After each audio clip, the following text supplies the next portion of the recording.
ಎಲ್ಲರಲ್ಲಿ ಭ್ರಾತೃತ್ವ ಭಾವನೆಯನ್ನು ಮೂಡಿಸುವುದಕ್ಕೆ ದೃಢ ಸಂಕಲ್ಪ ಮಾಡಿ ನಮ್ಮ ಸಂವಿಧಾನ ಸಭೆಯಲ್ಲಿ 1949 ಇಸ್ವಿ ಜನವರಿ ತಿಂಗಳ ನವೆಂಬರ್ ತಿಂಗಳ 26ನೇ ದಿನದಂದು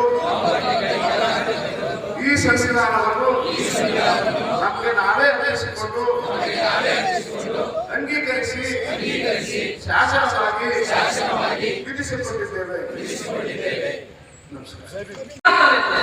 ಸಮಾನತೆಯ ಉತ್ತಮ ಸಿದ್ಧಾಂತ ಅದನ್ನು ನಾವು ತೊರೆದು ಬಹಳ ಮುಖ್ಯ, ಅದನ್ನು ಪರಿವರ್ತನೆ ಬಹಳ ಮುಖ್ಯ. ತಂದೆ ಪೆರಿಯಾರ್ ಹೇಳ್ತಾರೆ 15 ವರ್ಷ 20 ಸಲ ಜೈಲು ಹೋಗ್ತಾರೆ, 80 ಸಲ ಜೈಲು ಹೋಗ್ತಾರೆ. ನಾವು ಕೂಡ ಜೈಲು ಹೋಗೋ ಪ್ರಯತ್ನ ಇರಬೇಕು. ಕಾನೂನು ಉಲ್ಲಂಘನೆ ಮಾಡಲಿಲ್ಲ, ಸತ್ಯ ನೋಡ್ಬಿಟ್ಟು ಜೈಲು ಹೋಗೋದು. ಸತ್ಯಕ್ಕಿಂತ ಯಾವ ಜಾಸ್ತಿ ಈ ವ್ಯವಸ್ಥೆ, ಯಾವ ಒಂದು ಶಸ್ತ್ರಾಸ್ತ್ರ ಎದುರಿಸಲ್ಲ ಈ ವ್ಯವಸ್ಥೆಯ ಶಕ್ತಿಗಳು. ಸತ್ಯ ಸಮಾನತೆಯೇ ಈ ವ್ಯವಸ್ಥೆಗೆ ಬಹಳ ದೊಡ್ಡ. ಮತ್ತೆ ನಾವೆಲ್ಲ ಜೈವಿ ಬಂತೀವಿ.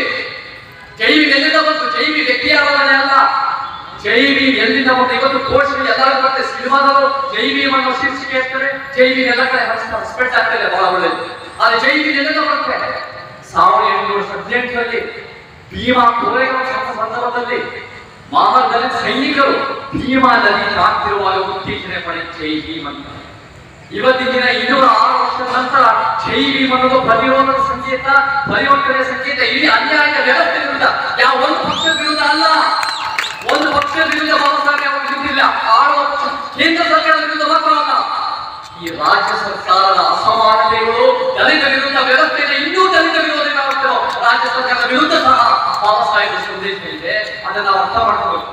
ಆ ಒಂದು ಇಡೀ ಅನ್ಯಾಯದ ವ್ಯವಸ್ಥೆ ವಿರುದ್ಧ ನಿಂತುಕೊಂಡಿರುವುದು ಬಾಬಾ ಸಾಹೇಬ್. ಮತ್ತೆ ನಮಗೆ 800 ಜನ 2025 ಜನ ಸೋಸಬೇಕು ಅಂದ್ರೆ ಅಪಾರ ಧೈರ್ಯ ಬೇಕು.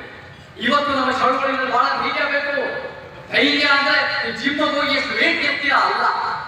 ಧರ್ಮ ಧೈರ್ಯ ಅಂದ್ರೆ ಯಾವ ಮಾಂಸ ತಿಂತೀರಾ ಅಲ್ಲ. ಧೈರ್ಯ ಅಂದ್ರೆ ಅನ್ಯಾಯ ವಿರುದ್ಧ ಗಟ್ಟಿಯಾಗಿ ಸತ್ಯ ಹೇಳೋದು, ಆ ಧೈರ್ಯ ನಮ್ಮ ಬೇಕಾಗಿದೆ.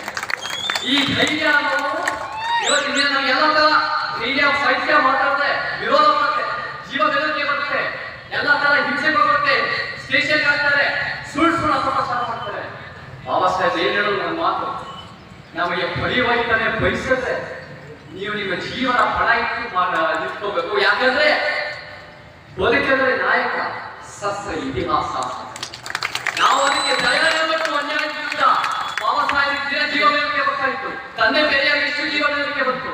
ನಾವು ಅದನ್ನ ನಿಂತು ಫೈಟ್ ಮಾಡಕ್ಕೆ ಈಗ ನಮ್ಮ ಸತ್ಯ ಇದೆ, ನಿಮಗೂ ಗೊತ್ತು, ನಮಗೂ ಗೊತ್ತು.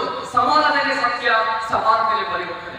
ಅದಕ್ಕಿಂತ ಉತ್ತಮ ಸಿದ್ಧಾಂತ ಇದೆ, ತೋರಿಸು, ಪ್ರಪಂಚದಲ್ಲಿ ತೋರಿಸು, ಪ್ರಪಂಚದ ಇತಿಹಾಸದಲ್ಲಿ ತೋರಿಸು. ಸಮಾನತೆಯ ಉತ್ತಮ ಸಿದ್ಧಾಂತ ಅದನ್ನು ನಾವು ತೊರೆದು ಬಹಳ ಮುಖ್ಯ, ಅದನ್ನು ಪರಿವರ್ತನೆ ಬಹಳ ಮುಖ್ಯ. ತಂದೆ ಪೆರಿಯಾರ್ ಹೇಳ್ತಾರೆ 15 ವರ್ಷ 20 ಸಲ ಜೈಲು ಹೋಗ್ತಾರೆ, 80 ಸಲ ಜೈಲು ಹೋಗ್ತಾರೆ.